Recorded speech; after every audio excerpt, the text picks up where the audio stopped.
और माँ काली कलयुग की जागृत देवी है।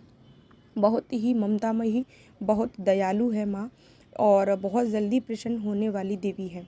जैसा कि लोग कहते हैं कि घर में माँ कालिका की पूजा नहीं करनी चाहिए, माँ के मंत्रों का जाप नहीं करना चाहिए, तो ये सब मिथ्या है, ये सब झूठ है।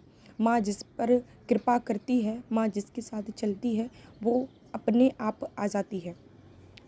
ना कोई बच्चा सोच समझ कर माँ काली की पूजा नहीं कर सकता, किसी प्लानिंग से वो नहीं कर सकता।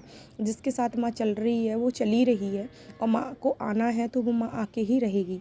यदि ये कोई वीडियो सुन रहा है तो ये भी उसमें माँ की कृपा है कि आप के ऊपर कहीं ना कहीं माँ काली की शक्ति चल रही है, माँ आपके साथ चल रही है, इसलिए आप ये वीडियो सुन पा रहे हैं।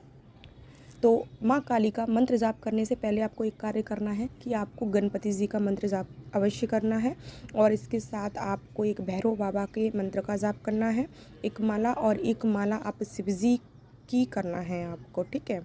और एक माला आपको बजरंगबली की करना है। ओम क्रीम कालिकाय मंत्र का यदि आप जाप करना चाहते हैं तो आप इसके साथ ये 3-4 मंत्रों का जाप करते हैं तो आपको नेगेटिविटी है ना वो अट्रैक्ट नहीं कर पाएगी, क्योंकि बजरंगबली और भैरव बाबा और श्री गणेश भगवान जी, तो ये क्या है, वो आपको प्रोटेक्ट करके चलेंगे और माँ कालिका के साथ ये अवश्य चलते हैं, और माँ इससे प्रसन्न होती है यदि कोई माँ के मंत्रों का जाप करता है और उसके साथ माँ के बच्चों का भी जाप करता है, तो माँ है और माँ चाहती है कि मेरे से पहले मेरे बच्चे चलें और माँ के साथ अवश्य चलते हैं।